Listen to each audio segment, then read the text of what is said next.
भक्ति नारद संवाद। श्रीमद् भागवत की कृपा से भक्ति महारानी प्रसन्न हुई।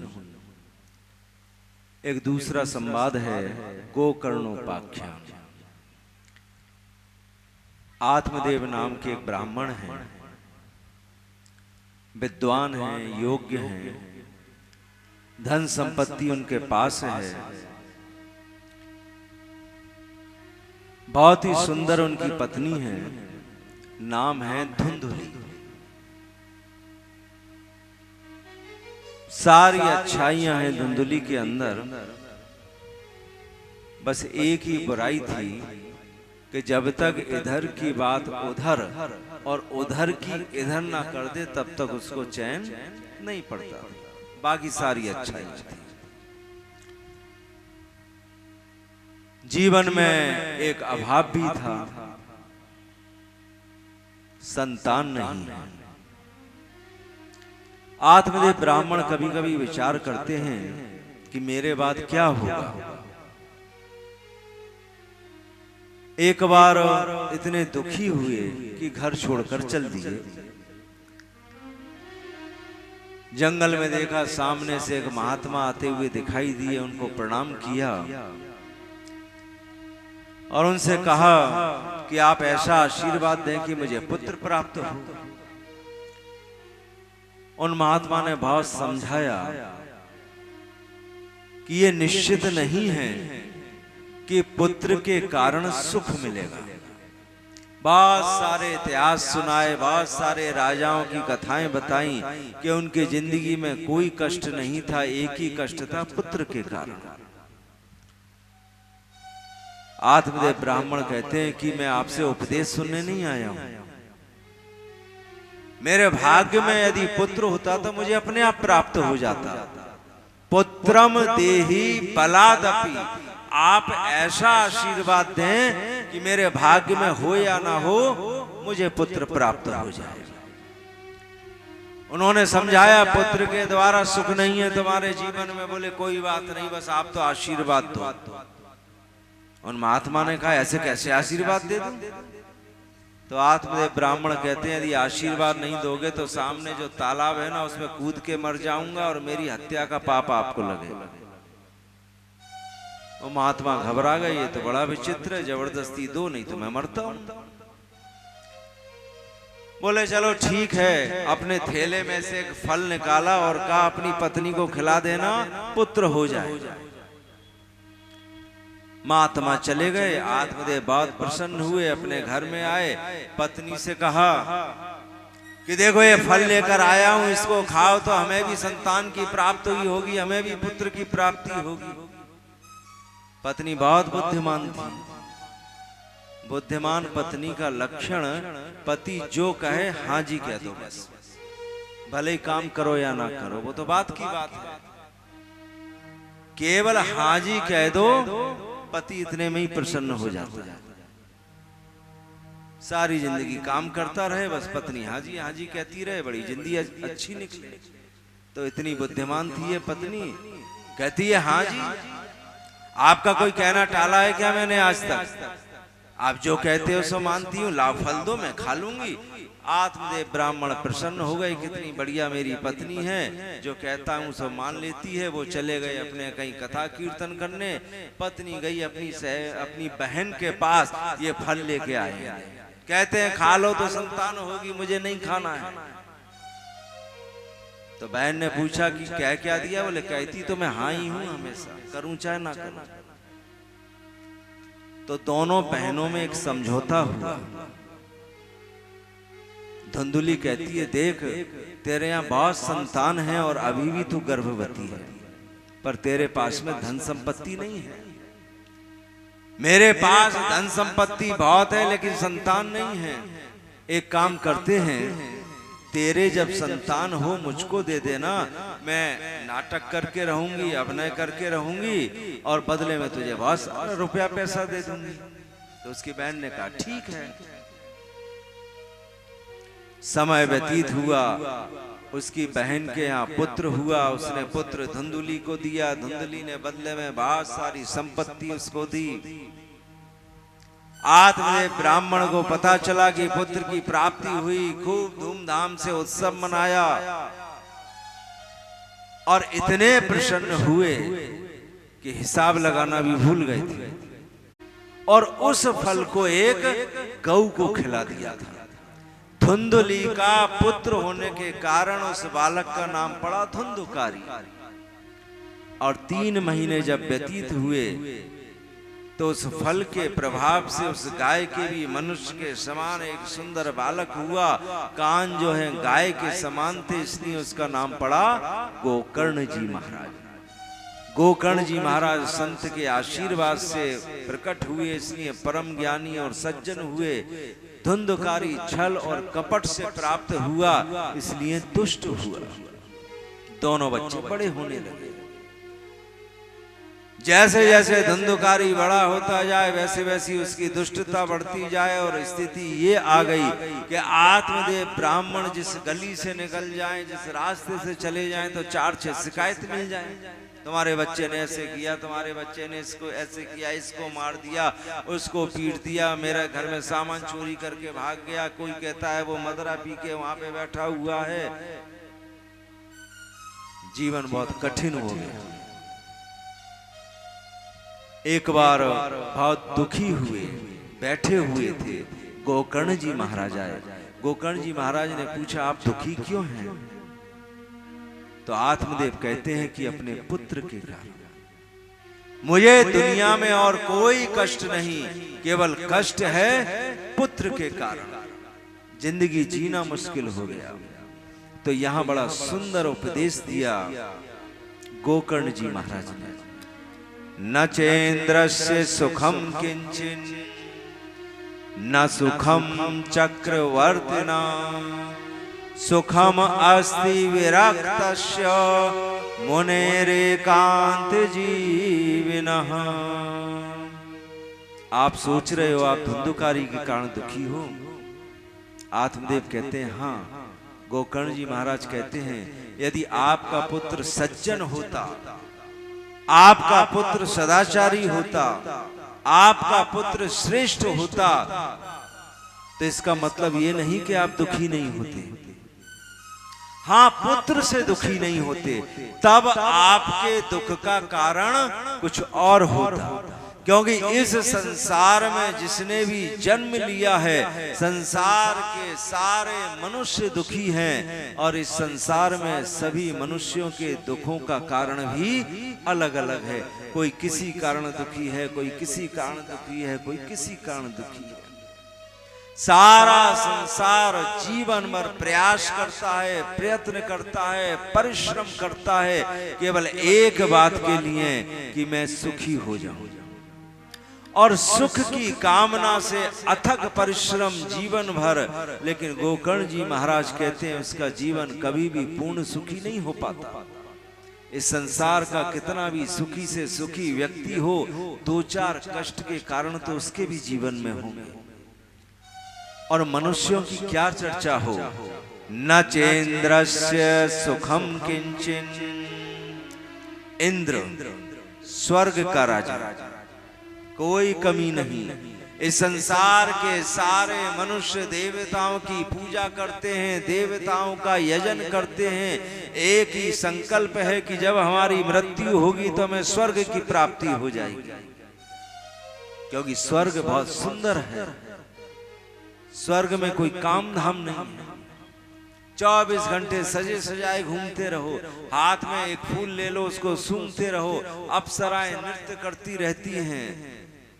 बहुत सारे मनोरंजन के वहां साधन हैं। इसलिए मन में कामना होती है स्वर्ग की प्राप्ति हो जाए। और जो पृथ्वी पर देवताओं का यजन करता है उसे स्वर्ग की प्राप्ति होती है। लेकिन यहाँ गोकर्ण जी महाराज कहते हैं कि उस स्वर्ग का जो राजा है देवराज इंद्र, सारी सुख सुविधाएं उसके पास हैं। लेकिन इंद्र से भी पूछा जाए तो 2-4 दुख के कारण तो वो भी बता देगा, भाई इस कारण दुखी हूं, इस कारण दुखी हूं, ये भी कष्ट है मेरे जीवन। न चेन्द्रस्य सुखम किंचिन न सुखम चक्रवर्तिना। चक्रवर्ती राजा कहते हैं जिसकी सारी पृथ्वी पे चलती हो। एक एक देश का राजा और एक ऐसा राजा जिसकी सब मानते हो, या किसी देश का राजा है तो संपत्ति उसकी, प्रजा उसकी, पृथ्वी उसकी, राज्य उसका, सब कुछ उसका, उसे कुछ नहीं चाहिए अब जिंदगी में। लेकिन इसका मतलब ये नहीं कि उसको कष्ट नहीं है। यदि राजा से भी पूछा जाए तो कुछ ना कुछ दुख का कारण तो वो भी बता देगा। भाई कितनी भी सुख संपत्ति हो, यदि थोड़ा सा सिर में भी दर्द हो जाए तो उतने समय के लिए कुछ अच्छा नहीं लगता। न सुखम चक्रवर्तिनः, गोकर्ण जी महाराज कहते हैं अभी कुछ नहीं है, फिर थोड़ा सा हो जाए, थोड़ा सा हो गया तो और अधिक हो जाए, और अधिक हो जाए तो और अधिक बढ़ जाए। सारा जीवन प्रयास सुख के लिए, सब कुछ जिंदगी में हम प्राप्त करते हैं, नहीं मिलता है तो सुख ही नहीं मिलता है। आप ऐसा ना समझें कि धुंधकारी के कारण आप दुखी हैं। ये सज्जन होता, आज्ञाकारी होता, अनुकूल होता, श्रेष्ठ होता तो आपकी जिंदगी में दुख का कुछ और कारण हो जाता। पूछा गया कोई तो उपाय होगा सुख का? कहते हैं हाँ, लेकिन उस उपाय को कोई करता नहीं है। इस संसार में जो उपलब्धि की हमें इच्छा होती है उसका हम उपाय करते हैं और उपलब्धि प्राप्त हो जाती है। सुख सभी चाहते हैं, लेकिन सुख प्राप्ति का गोकर्ण जी महाराज कहते हैं उपाय कोई नहीं करता है। और सबसे सरल साधन इस संसार में केवल सुख की प्राप्ति का है। सुखम अस्ति विरक्तस्य मुनेरेकांत जीविना। इस संसार का कोई मनुष्य, गोकर्ण जी महाराज कहते हैं, यदि अपने जीवन में संकल्प कर ले कि मुझे अपने व्यक्तिगत जीवन के लिए संसार में किसी से भी कुछ नहीं चाहिए, किसी भी रिश्ते में मुझे कोई अपेक्षा नहीं, मैं अपने जीवन के लिए किसी से कुछ नहीं चाहता, जिसके जीवन का ये संकल्प होता है, इस संसार में केवल वही सुखी रह पाता है। और इसके अलावा सारा संसार कहीं ना कहीं दुख में डूबा हुआ है। धर्मम भजस्व सततम, यहां भी सतत शब्द का प्रयोग है। सतत का अर्थ होता है नित्य, सतत का अर्थ होता है लगातार, सतत का अर्थ होता है कि बीच में टूट ना जाए। धर्मम भजस्व सततम, गोकर्ण जी महाराज कहते हैं इसलिए हे पिताजी, सदैव नित्य अपने धर्म का पालन करना चाहिए, जिस धर्म में भी हम अवस्थित हों। और धर्म शब्द का अर्थ केवल पाठ पूजा ही नहीं होता है। डिक्शनरी में देखें तो धर्म शब्द के करीब 20-25 अर्थ हैं। जो हमारा व्यवहार है वो भी धर्म है, एक नैतिक धर्म भी है, जिसको हम अपने जीवन में धारण करते हैं वह भी एक धर्म है। तो धर्म शब्द बहुत व्यापक है, और जिसने जो अपना लिया उसका सतत जो पालन करता है, धर्मम भजस्व सततम त्यज्य लोक धर्मान, उस लक्ष्य की प्राप्ति में जो भी लोक धर्म है उनका जो त्याग कर देता है। गोकर्ण जी महाराज का उपदेश है सुख प्राप्ति के मार्ग का, अपने धर्म का सदैव पालन करना, और जो उसमें अवरोध हो, जिनको लोक धर्म कहते हैं, उनका त्याग कर देना। अन्यस्य दोष गुण चिंतन माशु मुक्त्वा, इसमें आदि बात तो हम सब कहते हैं। दोष गुण, दोष कहते हैं किसी में बुराई देखना या किसी की बुराई करना, गुण कहते हैं किसी में अच्छाई देखना और उसकी प्रशंसा करना। तो आदि बात तो हम सब लोग कहते हैं भाई, किसी की बुराई नहीं करना चाहिए, किसी में बुराई नहीं देखना चाहिए। अब ये बात अलग है कि 4-6 बुराई करने के बाद ये बात कहते हैं। पहले 4-6 बुराई कर दी और भाई हमारी तो आदत ही नहीं है बुराई करने की, और बुराई करना बहुत बुरी बात है। लेकिन गोकर्ण जी महाराज कहते हैं किसी की प्रशंसा करने से भी कुछ प्राप्त नहीं होता है। इस संसार में यदि किसी के हम दोष देखते हैं तो फिर उसकी बुराई करते हैं, किसी के गुण देखते हैं तो उसकी प्रशंसा करते हैं, और बुराई करने और प्रशंसा करने में हमें अपने व्यक्तिगत जीवन में कोई लाभ नहीं प्राप्त होता, और दोनों ही स्थितियों में हमारे समय की बर्बादी होती है। अन्यस्य दोष गुण चिंतन माशु मुक्त्वा, इसलिए ये प्रशंसा करना और बुराई करना, दोष देखना और गुण देखना, मुक्त्वा यानी इनसे मुक्त हो जाना चाहिए, और इनसे मुक्त होकर सेवा कथा रसमहो नितराम पिबत्वम, इन दोनों से मुक्त होकर जो कृष्ण भजन करता है, जो कृष्ण श्रवण करता है, जो कृष्ण दर्शन करता है, और जो कृष्ण स्तुति करता है, गोकर्ण जी महाराज कहते हैं उसी के जीवन में जो आनंद है उस आनंद की वर्षा होती है। इतना सुंदर उपदेश अपने पुत्र के द्वारा जब सुना, आत्मदेव ब्राह्मण ने विचार किया वास्तव में संसार में इधर से निपटो तो यहाँ फंसे, यहाँ से निपटो तो वहां फंसे, वहां से निपटो तो यहाँ फंसे, बोलो छोड़ो अपन तो चल के जंगल में भजन करेंगे। चल दिए। जब आत्मदेव ब्राह्मण घर छोड़कर वन की ओर चले गए तो इनका जो पुत्र है धुंधुकारी वो बहुत प्रसन्न हुआ, बोले पिताजी बहुत बुद्धिमान है। चले गए घर छोड़ के, अब कोई रोकने टोकने वाला नहीं। एक मोटा सा इसने डंडा लिया और अपनी मैया के पास गया, धुंधली के पास। मैया से कहता है कि थोड़ा थोड़ा थोड़ा थोड़ा धन संपत्ति आपने जीवन भर जोड़ा होगा तो इस समय तक तो बहुत हो गई होगी, एक काम करो वो सारी धन संपत्ति मुझे दे दो। धुंधली ने कहा अरे तुम्हें दे दूंगी तो मैं बुढ़ापा कैसे काटूंगी, मैंने अपने बुढ़ापे के लिए रखी है। तो इसने डंडा दिखाया, नहीं दोगी तो बुढ़ापा आएगा ही। अपने पुत्र के मुख से जब ये बात सुनी मैया सहन नहीं कर पाई, दुखी होकर एक कुएं में कूद गई। मैया कुएं में गई, पिताजी जंगल में गए, ये धुंधकारी स्वतंत्र हो गया। 5 स्त्रियों के साथ में निवास करता था। ये 5 स्त्रियां हमारी 5 इंद्रियां हैं जिनके साथ हम निवास करते हैं। चोरी करना, अपहरण करना, हत्या करना, इसके मुख्य कार्य उन 5 स्त्रियों ने विचार किया कि एक न एक दिन तो पकड़ा जाएगा, और जिस दिन ये पकड़ा जाएगा साथ में हम भी पकड़ी जाएंगे, राजा इसको मृत्यु दंड देगा। एक काम करते हैं, आज रात में हम ही इसको मार देते हैं। लेटे हुए धुंधकारी को इन 5 स्त्रियों ने रस्सी से बांधा, जिंदा ही इसको जला दिया, वहीं इसको गाड़ दिया और सारी संपत्ति लेकर भाग गई।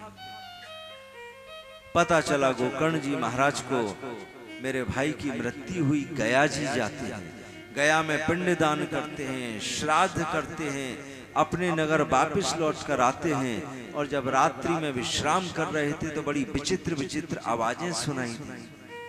मंत्र वेदता है, मंत्र के प्रयोग से पूछा भाई कौन हो?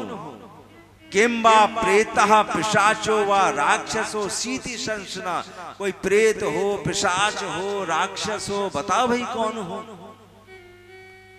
तो इस प्रेत ने जवाब दिया, अहम भ्राता त्वदीयोस्मि धुंधुकारीति नामता। अहम भ्राता, मैं कोई और नहीं, तुम्हारा भाई हूं, धुंधुकारी हूं, भयंकर प्रेत योनि में हूं, वायु रूप में रहता हूं, बहुत कष्ट में हो। आप मेरे भाई हो, आप मेरा इस प्रेत योनि से उद्धार करो। गोकर्ण जी महाराज कहते हैं, अरे धुंधुकारी में तो गया जी में जाके श्राद्ध कर आया, पिंडदान कर आया, अंतिम समय की जितनी भी क्रियाएं होती हैं उन सबको करके आ गया, तुम्हारा मोक्ष हो जाना चाहिए था। प्रेत कहता है, आप क्या करके आए मुझे नहीं पता, मैं आपके सामने हूं। गोकर्ण जी महाराज ने कहा, ठीक है, प्रातः काल विद्वानों से पूछूंगा। एक विद्वानों की सभा बुलाई, सारे विद्वानों ने कहा कि शास्त्रों में जो लिखा है आप स्वयं विद्वान हैं, सब जानते हैं और सब करके आए हैं, इसके आगे हम कुछ नहीं जानते। लेकिन हे गोकर्ण जी महाराज, आप में इतनी शक्ति है कि आप अपने मंत्र के प्रभाव से सूर्यदेव से पूछ सकते हैं।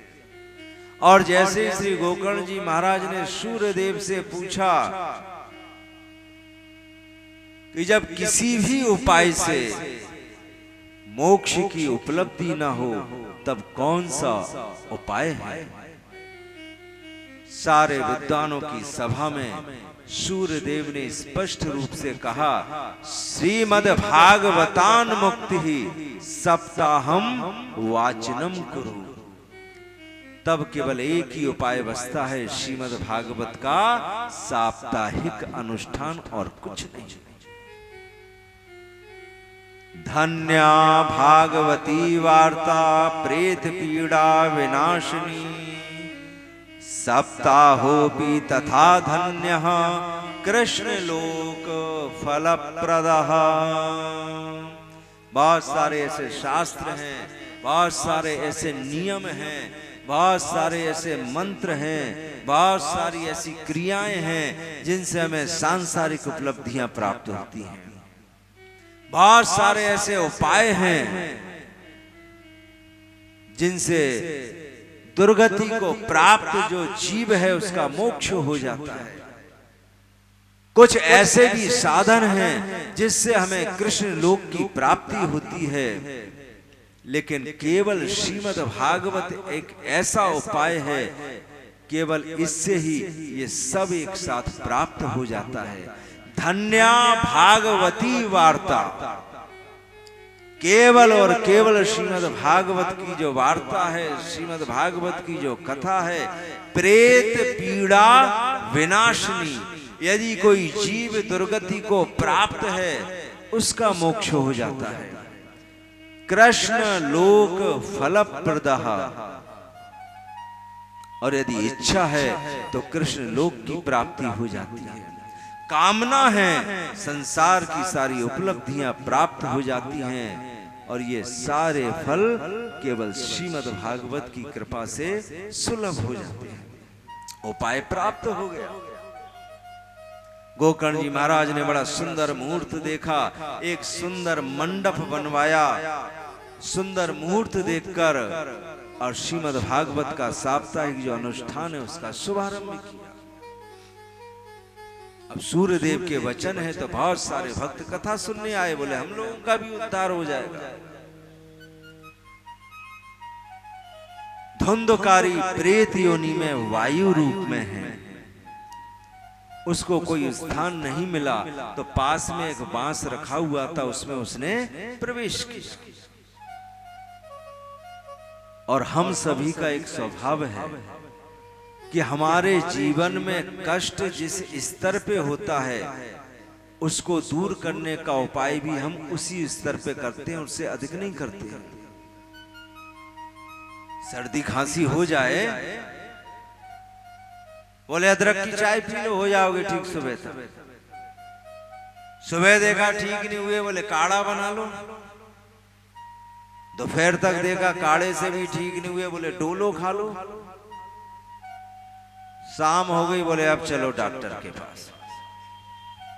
शुरू में नहीं जाते हैं, जैसे जैसे तकलीफ बढ़ती है वैसे ही वैसे उपाय का स्तर बढ़ता है। तो जितने भी कथा सुनने आए उनके जीवन में उतना कष्ट नहीं था जिसे वो सहन ना कर सके, इसलिए उन्होंने कथा सुनी सामान्य रूप से। लेकिन धुंधकारी को पता है कि इस प्रेत योनि में कितना कष्ट है, वायु रूप में कितना कष्ट है। उपाय केवल एक ही है, यदि मैं थोड़ा भी असावधान हुआ और मेरा मोक्ष नहीं हो पाया तो फिर मैं इसी प्रेत योनि में भटकता रहूंगा। इसलिए धुंधकारी ने उस कथा को पूर्ण सावधान होकर सुना, श्रवण किया, श्रवण के बाद उसका मनन किया और मनन के बाद उसका निधिध्यासन किया और बड़े सावधान होके किया। और इसीलिए कथा का जब विश्राम हुआ, धुंधकारी की प्रेत योनि से मुक्ति हुई, बड़ा सुंदर स्वरूप धारण करके, सुंदर वस्त्र और आभूषण धारण करके प्रकट हुआ। श्रीमद् भागवत को प्रणाम किया, गोकर्ण जी महाराज को प्रणाम किया।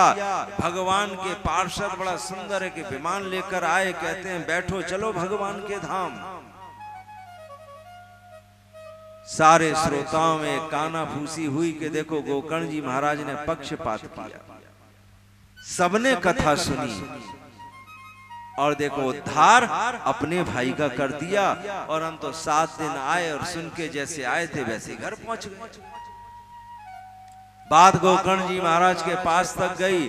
उन्होंने भगवान के पार्षदों से पूछा कि भाई एक ही विमान लेकर क्यों आए हो? सबने कथा सुनी है, सबका कल्याण होना चाहिए। तो यहाँ भगवान के पार्षदों ने बहुत ही सुंदर उपदेश दिया। इस संसार में करते सब हैं पर फल सभी को एक समान कभी नहीं मिलता है। श्रवणस्य विभेदेन फल भेदोत्र संस्थिता। सभी ने कथा सुनी और सबके श्रवण में भेद है। सबने एक समान कहां सुनी? और जब सभी ने एक समान नहीं सुनी तो सभी को एक समान फल कैसे मिल जाएगा? अदृढ़ं च हतं ज्ञानम, ये भगवान के पार्षदों का बड़ा सुंदर उपदेश है इस प्रसंग में। अदृढ़ं च हतं ज्ञानम प्रमादेन हतं श्रुतम संदिग्धो हि हतो मंत्रो व्यग्र चित्तो हतो जपः। ज्ञान सबके पास है, स्तोत्र सब पढ़ते हैं, लेकिन सबको पक्का भरोसा नहीं होता है।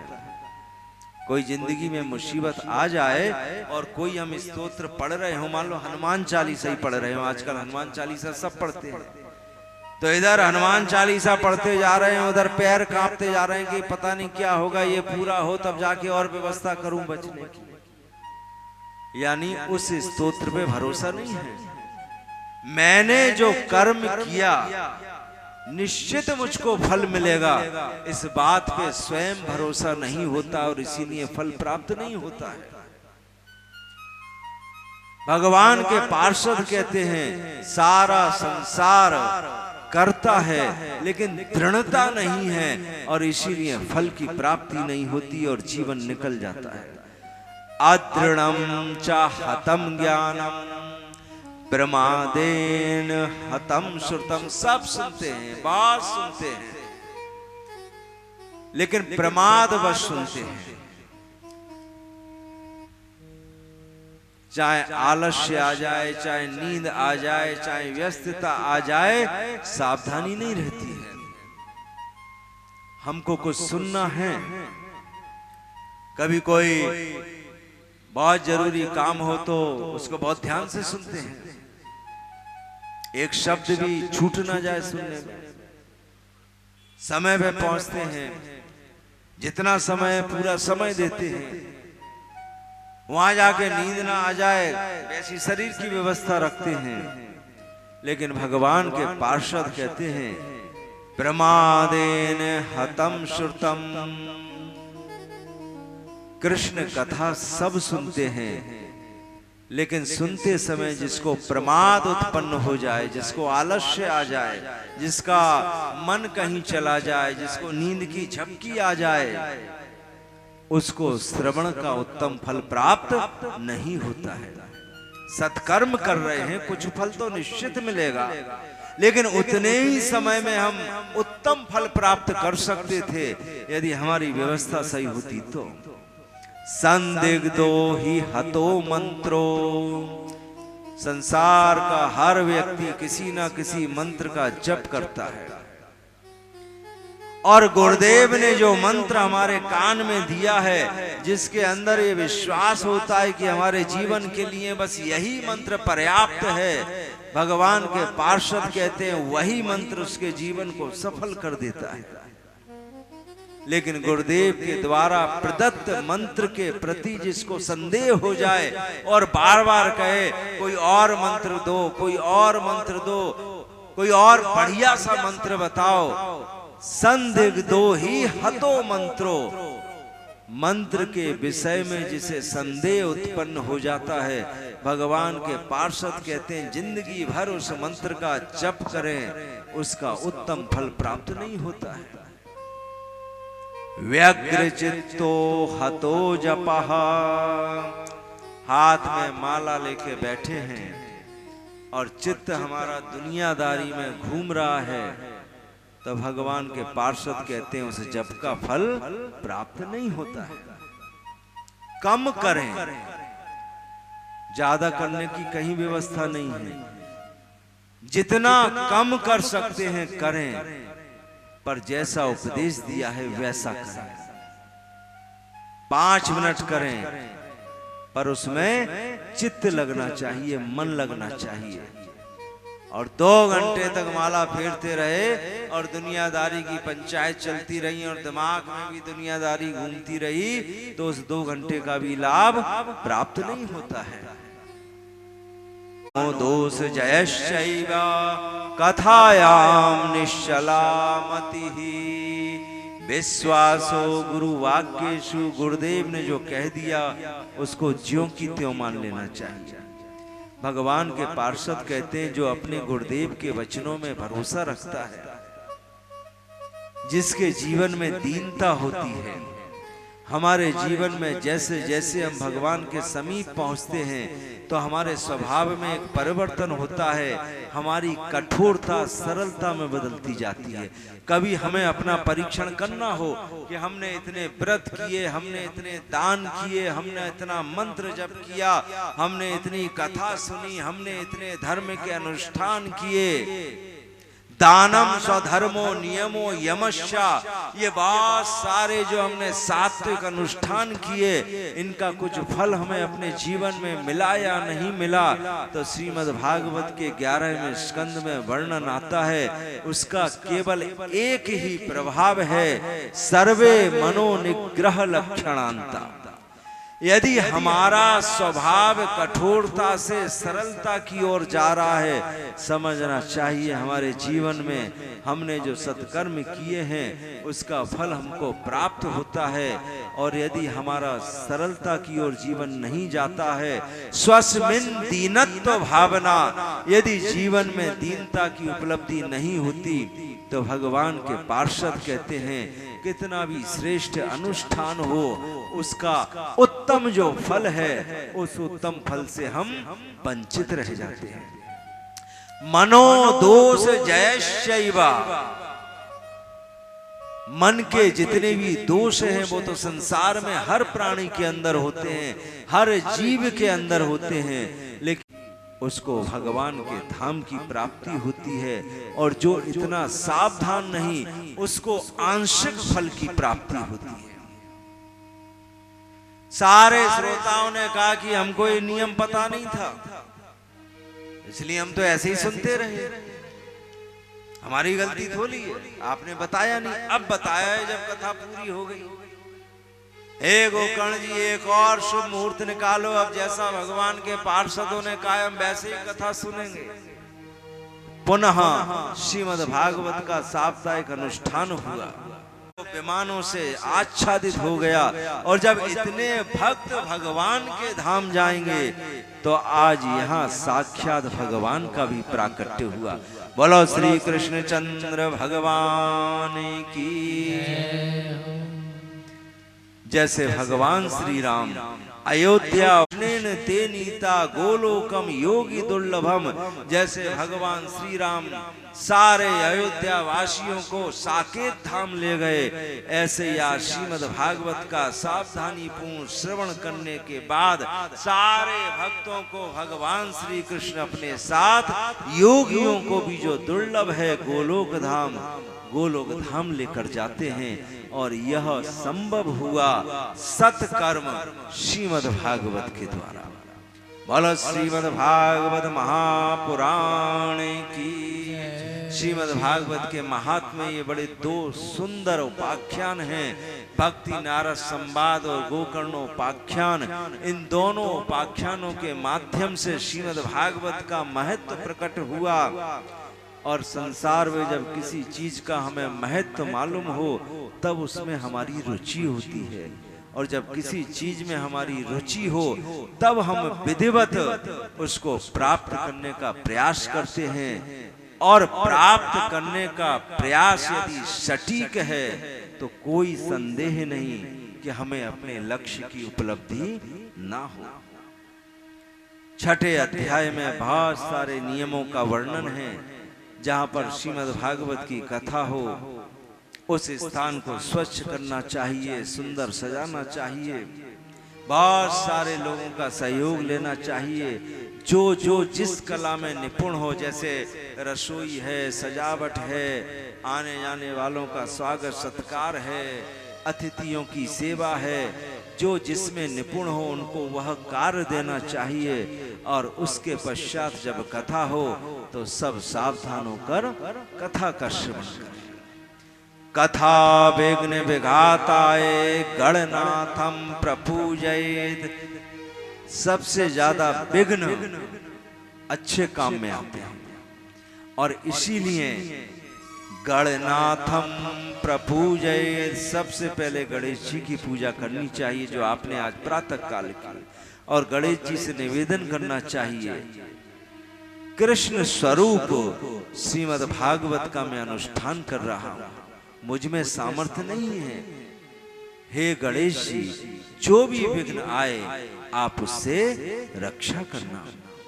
उसके पश्चात श्रीमद् भागवत का पूजन करें। संसार सागरे मग्नम दीनम माम करुणानिधे, कर्म मोह गृहीतांगम मामुद्धर भवानवाद। हे श्रीमद् भागवत, हे साक्षात कृष्ण स्वरूप श्रीमद् भागवत, मैं तो संसारी जीव हूं, मेरी सामर्थ्य नहीं इस अनुष्ठान को मैं कर लूं, आप ही ऐसी कृपा करें कि मेरा ये जो संकल्प है ये संकल्प निर्विघ्न सफल हो। निर्विघ्ने नैव कर्तव्यो दासो हम तब केशवा। हे केशव मैं तो आपका दास हूं, मेरे अंदर कोई ऐसा अभिमान नहीं कि मैं इतना बड़ा अनुष्ठान कर रहा हूं। आपकी दासता को स्वीकार करते हुए आपके ही स्वरूप का अनुष्ठान, आपकी ही कृपा की प्राप्ति के लिए मैं इस संकल्प को लेकर संलग्न हूं, और आपकी ही कृपा से इसमें सफलता प्राप्त होगी। ऐसा निवेदन श्रीमद् को बताते बताते जया शब्दम, नमः शब्दम, शंख शब्दम चकारयेत्, तीन ध्वनियां होनी चाहिए। सबसे पहली ध्वनि जया शब्दम। बोलो श्रीमद् भागवत महापुराण की। श्री राधा गोविंद भगवान की। श्री राधा रमण लाल की। जया शब्दम, जय शब्द का बीच बीच में उच्चारण होना चाहिए। नमः शब्दम, ये नमः शब्द की कथा 7 में दिन आएगी 12 तारीख को। शंख शब्दम, शंख ध्वनि होनी चाहिए, जैसा आज पंडित जी ने खूब शंख बजाया और 7 दिन तक आरती इत्यादि में बजाएंगे। शंख शब्दम चकारयेत्, 3 ध्वनियों का उच्चारण होना चाहिए। श्रीमद् भागवतम पुराण तिलकम यद वैष्णवानां धनम सारे पुराणों का ये तिलक है। तिलक यानी सर्वोपरि। और जो भगवान के भक्त हैं उनका तो ये परम धन है। 7 दिनों की व्यवस्था के विषय में बताया गया कि जमीन में शयन करो, गरिष्ठ भोजन ना करो, पत्तल में खाओ। जब बहुत सारी ये लंबी लिस्ट हो गई और पूछा गया ऐसा करने से अगर तबीयत बिगड़ गई तो नारद जी ने कहा फिर एक ही नियम सबसे अच्छा है कि जैसी दिनचर्या से 7 दिनों तक हम स्वस्थ रहें, शारीरिक स्वस्थ, मानसिक स्वस्थ, वैचारिक स्वस्थ, बस वही नियम इस अनुष्ठान का सबसे प्रमुख नियम है। क्योंकि जिन नियमों का वर्णन किया गया है उसमें रहें तो अच्छे भले शाम तक बीमार हो जाए। तो उद्देश्य है कथा सुनना, उसके लिए स्वास्थ्य ठीक रहे। अब कैसे रहे वैसा सब जानते हैं। एक और बहुत कठिन बात कह दी, 7 दिनों तक झूठ ना बोलना। ये बहुत कठिन नियम है, क्योंकि बहुत सारी झूठ तो ऐसे व्यवहार में शामिल हो गई, हम बोलते रहते हमको पता नहीं चलता है। जैसे फोन करें ना, भाई कहाँ हो, तो घर में चाय पी रहे हैं बैठ के अभी, और ट्रैफिक में फंसे हुए हैं। अब मोबाइल फोन है तो पकड़ में आता नहीं है, बोल दी झूठ। तो ऐसी बहुत सारी झूठ जो है हमारे व्यवहार में मिल गई है। पूछा यदि झूठ बोल दे तो बोले फिर एक ही नियम है, सूर्यदेव को हाथ जोड़ के प्रणाम करना। मतलब दिन में झूठ बोल सकते हैं, सूर्यास्त के बाद किसको प्रणाम करोगे? तो 7 बजे से लगभग सूर्यास्त हो जाता है, तो कोशिश करना सुबह जब सूरज उगेगा ना तब तक झूठ ना बोलना। और झूठ ना बोलने का सबसे सरल साधन यही है, कम बोले। ज्यादा बोलने पे तो झूठ होगी। और वैसे कभी भी हम देखें तो काम की बात 1.5 मिनट में पूरी हो जाती है, उसके बाद झूठी चलती है। 2 लोग कभी भी बात करें ना, ध्यान से हम सुने तो बीच बीच में बोलते ना, और बताओ क्या हाल चाल है, और सुनाओ। अरे अब और है ही नहीं बताने को, सुनाने को, तो क्या बताएं और क्या सुनाएं।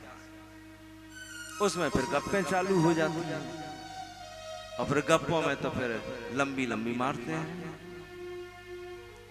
और हमारी जब मित्र मंडली थी तो उसमें जगदीश बोलता था, जो आजकल लोरमी में है ना। महापुराण की अब श्रीमद् भागवत का मंगलाचरण है, प्रथम स्कंद का शुभारंभ है। आप इस मंगलाचरण को बड़े सावधान होकर श्रवण करें। धर्म प्रोचित कैतवोत्र परमो निर्मत शराणाम सताम वेद्यम वास्तवमत्र वस्तु शिवदम तापत्रयोन्मूलनम्। श्रीमद्भागवते महामुनिकृते किं वा परैरीश्वरः सत्यो हृद्यवरुध्यते त्रिकृतिभिः शुश्रूषुभिस्तत्क्षणात्।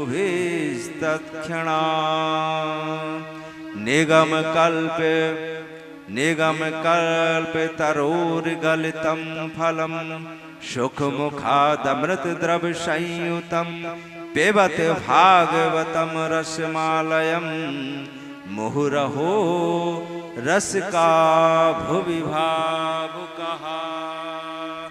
बड़ा सुंदर ये श्रीमद् भागवत के शुभारंभ में मंगलाचरण हुआ है।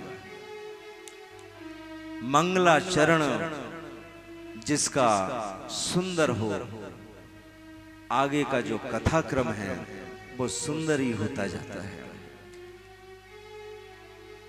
अब प्रथम स्कंद की कथाओं का शुभारंभ, थोड़ा कीर्तन का आनंद लें।